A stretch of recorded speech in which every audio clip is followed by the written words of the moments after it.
Good day to all executives and directors of the Public Theater, and to Mr. Asghar, the artistic director, that my attorney has been in some preliminary discussion with regarding licensing the idea and the script of my play. I'd like to point out the manuscript.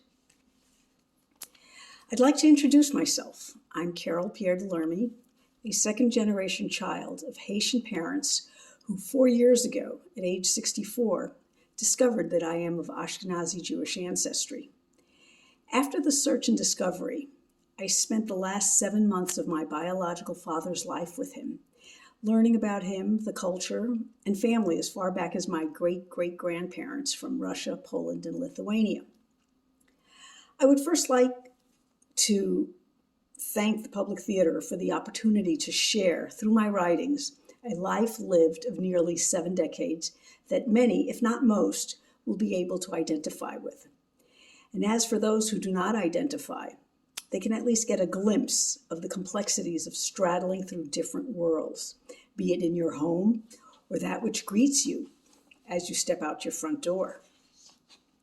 Secondly, I wish to share my gratitude to the Public Theater for potentially allowing a dreamlike mind to be realized. That is, sharing my story on the Broadway stage through your sponsorship, such that this life lived can be shared with the old and the young, because there's a part of me in every viewer that sits in that audience. As a playwright myself, I have great admiration for the works of Lin-Manuel Miranda, especially the plays In the Heights and Hamilton.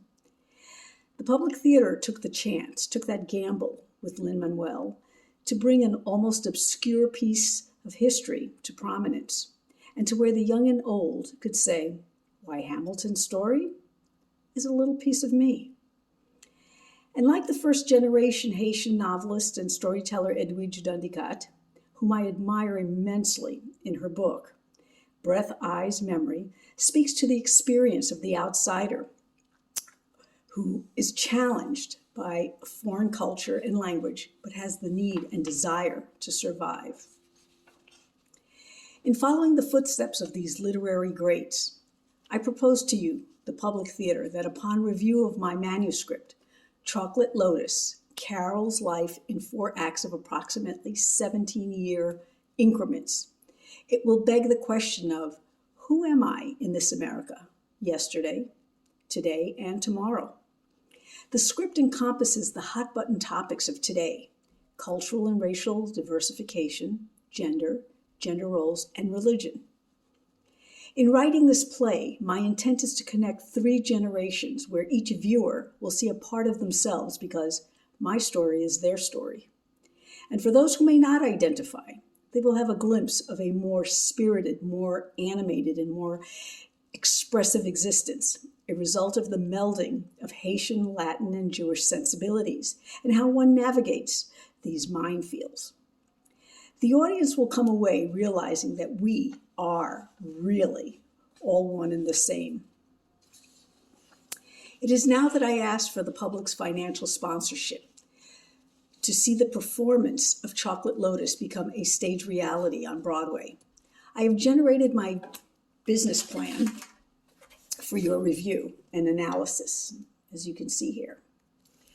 I propose the need of $250,000 as startup capital and have detailed where the funds will be appropriated, beginning with fees and charges for the Actors Equity Association and International Alliance of Theatrical Stage Employees, fully recognizing the importance of being in good standing with these powerful unions. I further propose in my business plans to volunteer my services in its entirety as director for the first 6 months of the project. In my serving as the sole director, my duties will include hiring actors, stagehands, stage designers, and coordination of all facets of the project to completion. Upon successful execution of the project, and after the first successful month of performance, you, the executives, director, my agent, and attorney will meet to reassess the project goals going forward, and at which time we'll expect competitive remuneration to be disclosed. In closing, I thank you and especially for that opportunity to share my story with the young and the old. Thank you.